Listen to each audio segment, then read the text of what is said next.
Precisamos deixar bem claro que a corrupção como crime, como um ato de desvio do ser humano, é um tipo de crime que sempre vai acontecer. Ele remonta a tempos imemoriais e ele sempre vai acontecer, não importa o que nós façamos como instituições, a não ser que, eventualmente, num futuro muito distante, nós nos transformemos todos em anjos. Mas isso não está próximo. Outra questão diz respeito, e aí é o tema da minha exposição, à questão relativa à corrupção sistêmica. Recebo muito cumprimentos pela condução do caso, mas eu não sou o único e nem o principal responsável por esse caso. Existem outras instituições trabalhando, existem outros juízes em outras instâncias, também deixar isso claro. Mas, nesse caso com o qual eu tenho me deparado, nós temos verificado um quadro, pelo menos provas em cognição sumária, indícios de que nós estamos diante de um quadro de corrupção sistêmica. Que todo o grande contrato da Petrobras envolvia o pagamento de um percentual de propina aos dirigentes da empresa e agentes políticos. Eu posso fazer uma afirmação um pouco mais categórica em relação a dois casos, que eu já proferi a sentença, então não estou aqui adiantando qualquer afirmação, mas, por exemplo, numa ação penal proposta contra dirigentes da Camargo Correia, restou provado, isso acima de qualquer dúvida razoável, que os dirigentes dessa empreiteira teriam pago cerca de 50 milhões de reais, somente isso à diretoria de abastecimento da Petrobras, em relação a contratos que obtiveram na refinaria de Abreu Lima e na refinaria Presidente Getúlio Vargas. Em outro processo, que também já julguei, estou provado que dirigentes da OAS teriam pago cerca de 30 milhões em propina à diretoria de abastecimento da Petrobras.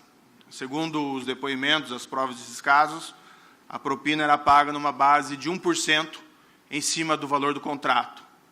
As mesmas pessoas que revelaram que havia esse pagamento de propina de 1% à diretoria de abastecimento também afirmam, mas isso ainda está para ser melhor julgado em outros casos, que era pago um outro percentual de 1% a 2% também a dirigentes da diretoria de serviços, que parte desse percentual também era destinado aí a agentes políticos.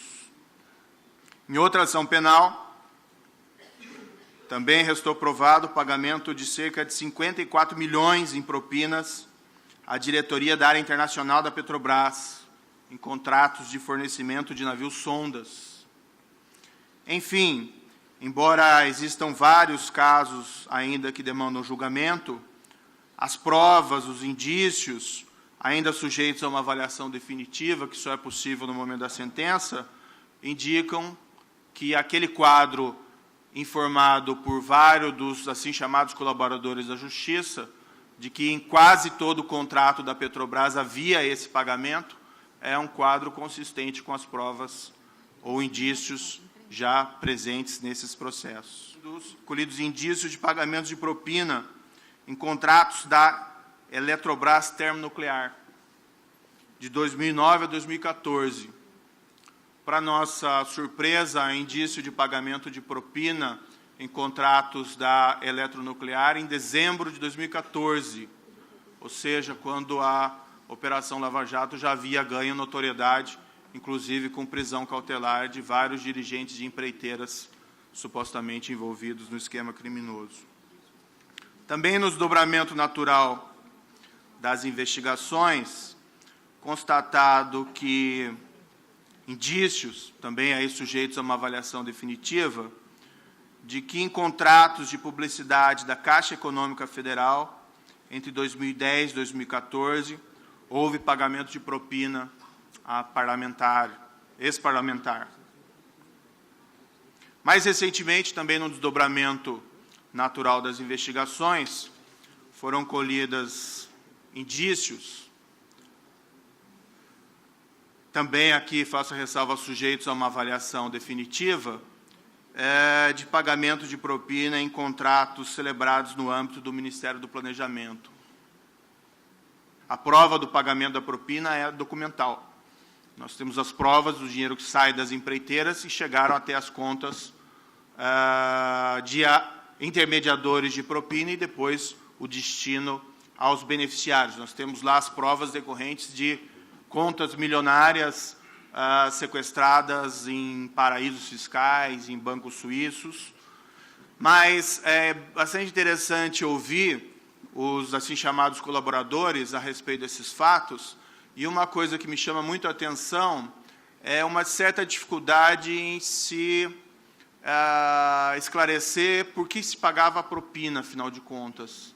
Um deles, em particular, utiliza com muita frequência uma expressão: olha, essa é a regra do jogo. E muitas vezes nós tentamos nos aprofundar, mas que definia esses percentuais de 1%, 2%? Isso era uma coisa já pré-estabelecida. A regra do jogo era pagamento de 1% a 2% do contrato. Mas o que é assustador, nesse caso em particular, não é só a percepção da dimensão do pagamento da propina, mas essa naturalização do pagamento da propina. Isso, ao contrário da corrupção, que é um evento que sempre vai acontecer, é algo que nós, como agentes públicos, os senhores como agentes privados e toda a sociedade brasileira não pode tolerar, não pode conviver. Os custos disso são enormes para todos. Nós temos os custos diretos da corrupção.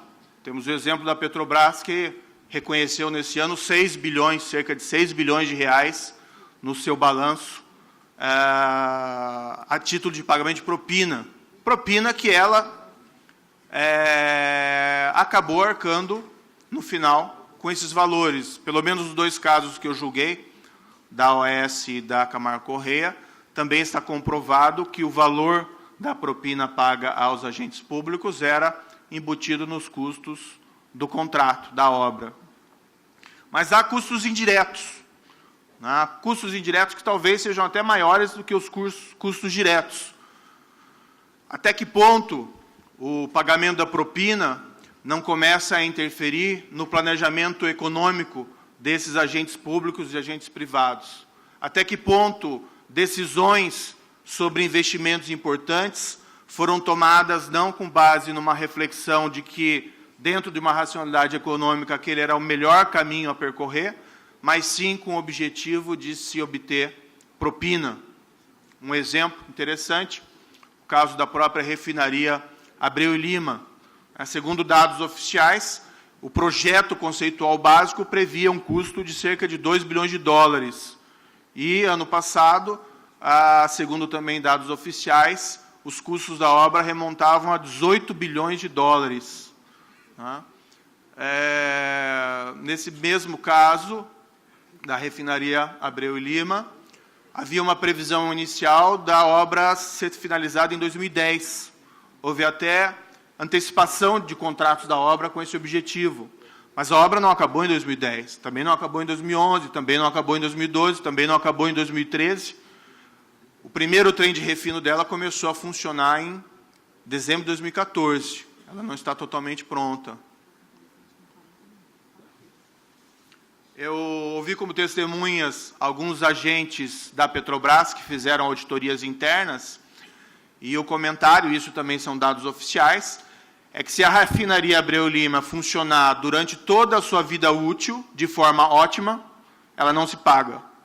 Na verdade, há um prejuízo de mais de 2 bilhões de dólares a ser aí que a Petrobras vai ter que arcar por conta desse empreendimento. Eu gosto de utilizar esse exemplo, acho que da refinaria é bastante importante, porque não raramente eu assisto vejo com pesar essa situação econômica de recessão e, eventualmente, alguém faz um comentário de que a operação, a investigação dos crimes de corrupção tem uma parcela de culpa nisso.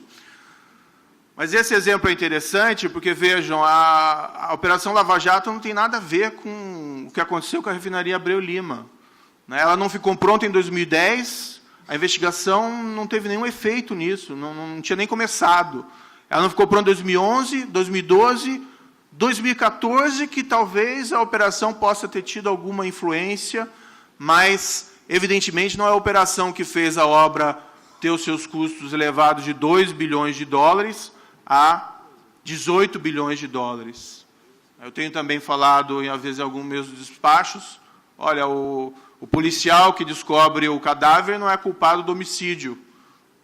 E, por mais eventual impacto que a Operação Lava Jato tenha num curto prazo em relação a decisões de investidores, eu acredito que, no longo prazo, esse enfrentamento da corrupção sistêmica vai trazer ganhos a todos, né? Ganhos às empresas, ganhos à nossa economia e ganhos a todos de maneira geral.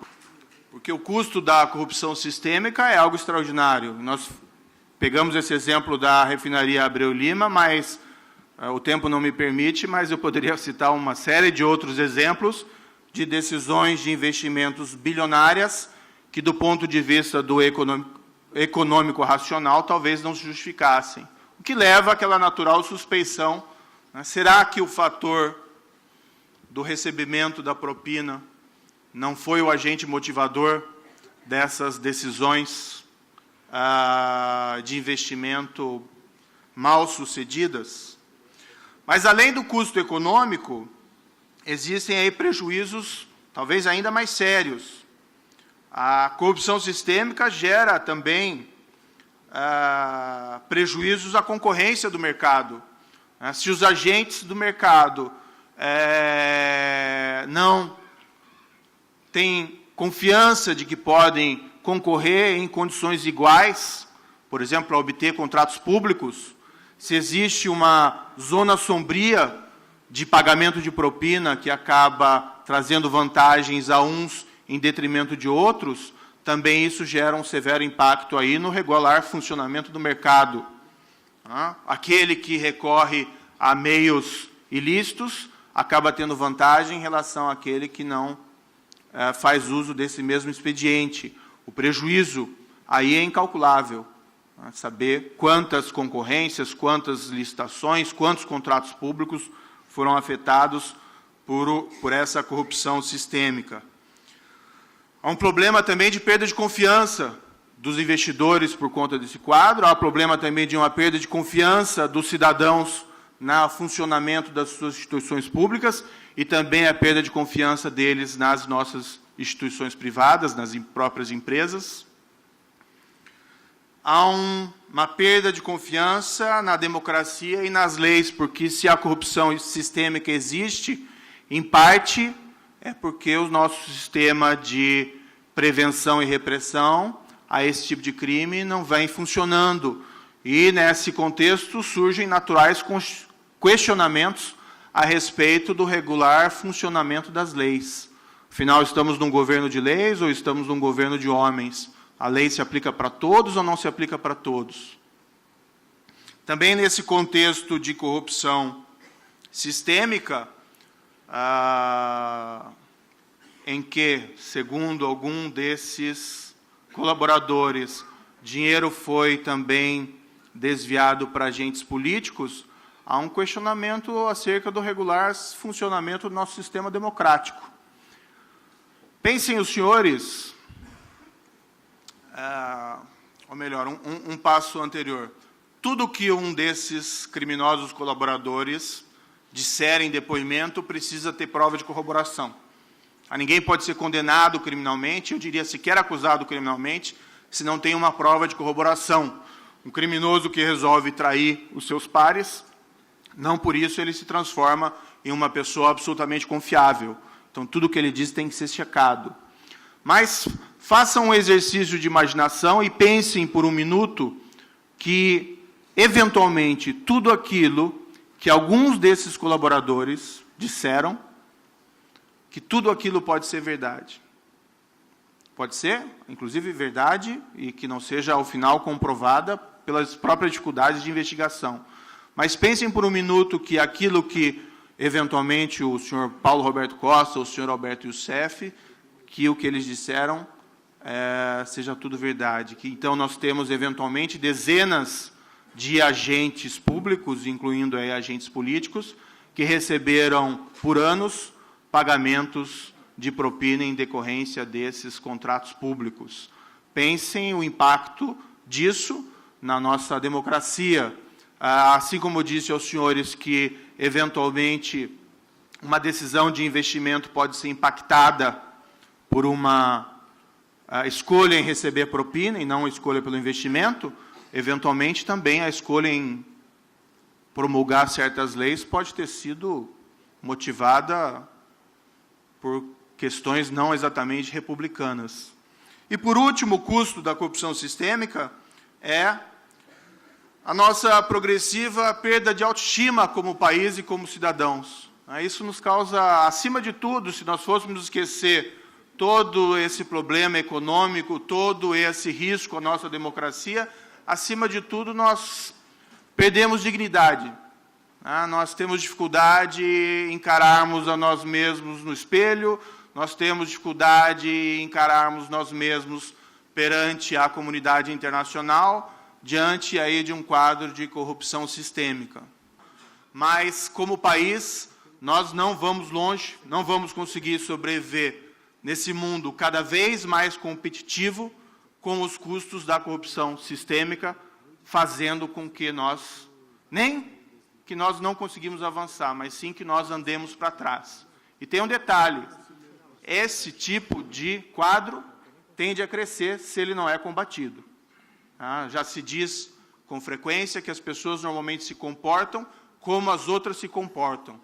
Dentro do mercado, como eu disse antes aos senhores, uma empresa que eventualmente paga a propina pode ter vantagem em relação à outra que se recusa, porque aquela consegue os contratos e a outra não.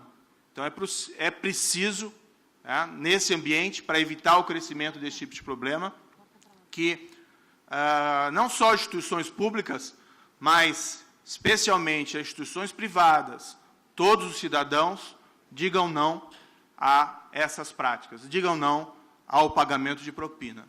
Os ganhos futuros serão muito maiores do que os custos imediatos. E há muito a ser feito. Há muito a ser feito. Nós não podemos confiar que esse caso que se encontra nas minhas mãos vai ser suficiente para mudar de uma maneira profunda essa prática. Nós não podemos aí acreditar numa espécie de sebastianismo judicial. Já se dizia, alguns anos atrás, que a ação penal 470 iria mudar o país. Não sei se mudou, mas eu tenho alguns casos concretos em que há indícios de que pessoas que respondiam àquelas ações penais concomitantemente continuavam a receber propinas, o que é algo extremamente preocupante. E não raramente eu recebo, quando ando na rua ou em qualquer outro ambiente, aqueles tapinhas nas costas e que dizem, olha, esse seu caso vai mudar o país. Não acreditem nisso. O que muda o país é nós termos instituições cada vez mais fortes. E não vai ser um caso que vai alterar um quadro por completo. Agora, esse tipo de caso, ao revelar o tamanho do problema, pelo menos nos fornece uma oportunidade para mudança e para que nossas instituições públicas fiquem mais fortes. Também oferece uma janela de oportunidades para a iniciativa privada. Eu acho que nós somos muito dependentes aqui no Brasil das iniciativas do poder público. E o poder público, ele, lamentavelmente, se move de uma maneira paquidérmica, ele é lento, não raramente ele é ineficiente. Isso falo sem qualquer demérito dos agentes públicos, mas existe uma série de burocracias a serem vencidas. Para a aprovação de uma lei, é um trâmite demorado. E a iniciativa privada, nesse campo, tem muito melhores condições de agir mais rapidamente. Grandes empresas com políticas de compliance para prevenir a sua utilização para a prática de corrupção. Dirigentes dessas entidades, dessas empresas, grandes empresas privadas, também é necessário que eles digam também um não à corrupção. E também as empresas privadas, né, todo o seu poderio econômico, com poder também de cobrar do poder público uma atitude firme contra essa corrupção. Esse, a meu ver, é o tempo de mudança. Isso passa por um tratamento duro, mas, a meu ver, necessário por parte da Justiça em relação a essa criminalidade. Também pode passar, eventualmente, por reformas legislativas que aumentem a efetividade do nosso sistema de justiça criminal. E aqui, eu vou me permitir, para finalizar, um breve lobby legislativo que a Associação dos Juízes Federais do Brasil, ela apresentou uma proposta de modificação do nosso sistema de recursos de processo penal para evitar aquele quadro muito comum em que nós temos processos contra crimes de extrema gravidade, diversas áreas, crimes de sangue ou mesmo crimes contra a administração pública gravíssimos, e que nós não vemos eles chegarem ao final. Muitas vezes apenas chegam ao final com o reconhecimento de alguma espécie de prescrição.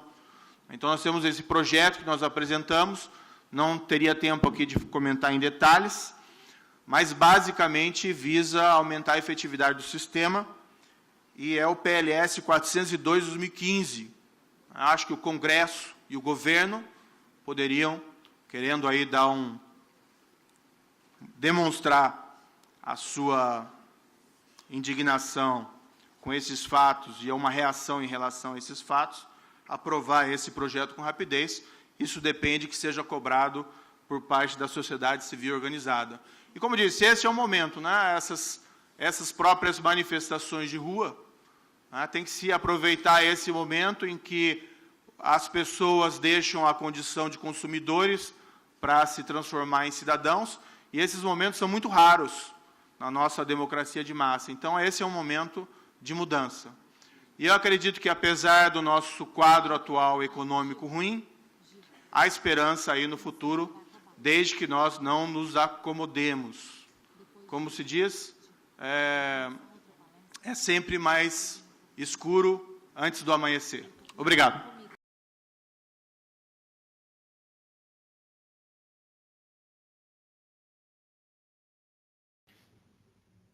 Colegas, boa noite.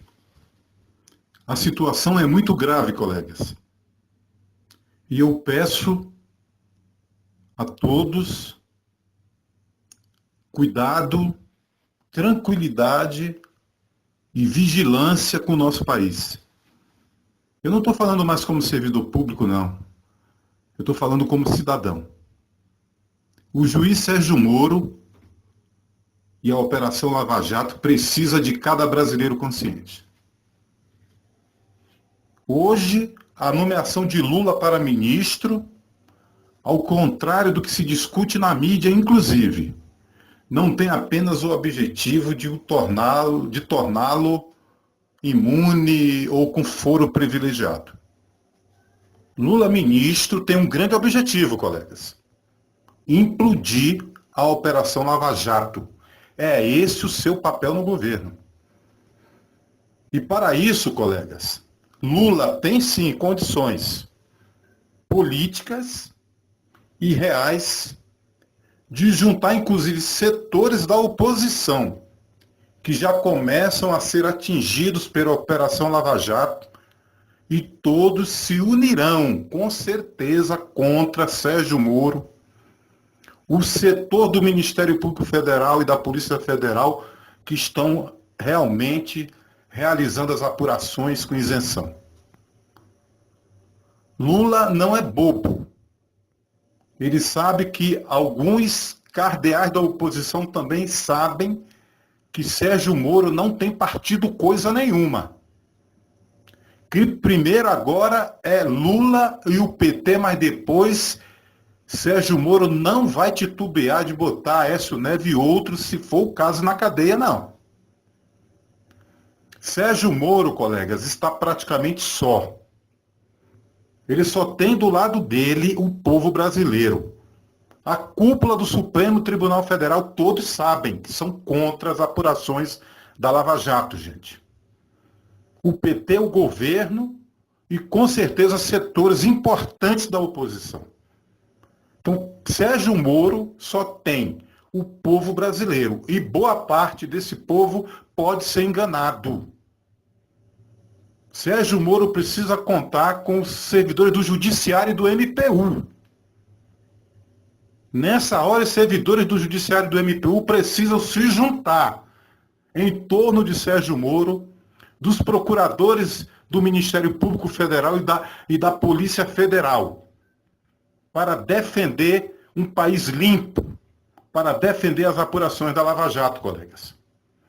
Não tenham dúvida que dentro do Ministério Público Federal, assim como dentro da Polícia Federal, também tem gente querendo enterrar as investigações. A atitude do juiz Sérgio Moro, esse cidadão brasileiro de primeira linha, cuja história já provou que não tem partido político, que não tem promoção pessoal e que, ao longo da sua trajetória de juiz, botou muita gente na cadeia de todos os partidos políticos. Esse cidadão brasileiro, hoje, ao suspender o sigilo das investigações, fez porque sabe que a sua única defesa é a transparência das apurações, a sua única chance é que o povo saiba o que está acontecendo. Sérgio Moro suspendeu, com certeza, o sigilo das investigações porque sabe que o governo com Lula começou uma grande operação de abafamento e desmantelamento da Operação Lava Jato. Essa operação de desmantelamento passa pelo novo ministro da Justiça, passa pelo governo, passa por setores da oposição e por setores da cúpula do Supremo Tribunal Federal. Então, colegas, vamos pensar, o povo está na rua indignado e nós temos que apoiar. Vamos pensar juntos. Vamos abraçar a luta por dignidade. Vamos proteger Sérgio Moro e a Operação Lava Jato, os procuradores federais e os setores da Polícia Federal que estão apurando esse caso. Vamos nos indignar com o povo brasileiro. Vamos exigir respeito. Vamos exigir, se for o caso, novas eleições nesse país.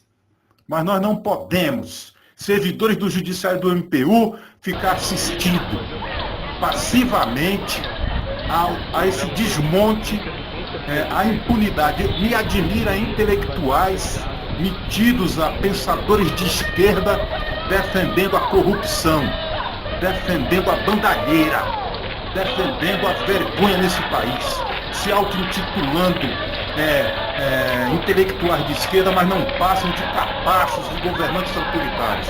Porque quem foi para a rua não foi PSDB, não foi oposição, não foi nada, foi o povo. O povo que não tem partido, o povo que está indignado, o povo que tem consciência, as pessoas honestas desse país que não aceitam mais que se roube bilhões e bilhões de reais, enquanto o povo passa dificuldade, enquanto o povo não tem saúde, enquanto não se dá reajustes dignos de salários para os trabalhadores. Portanto, colegas, vamos manter-nos focados, atentos. A luta agora não é mais por reposição salarial, não, gente. A luta é pelo Brasil, por uma sociedade digna para nós, para os nossos filhos, para os nossos descendentes.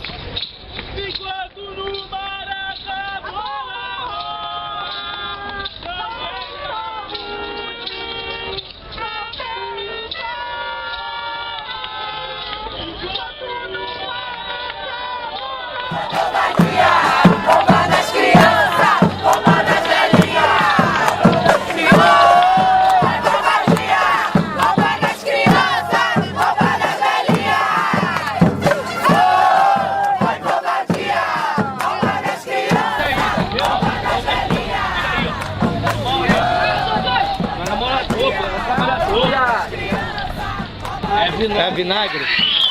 Coitada. Não esfrega não, não esfrega não, não esfrega não. Não esfrega não, não esfrega não. Não esfrega não, não esfrega não.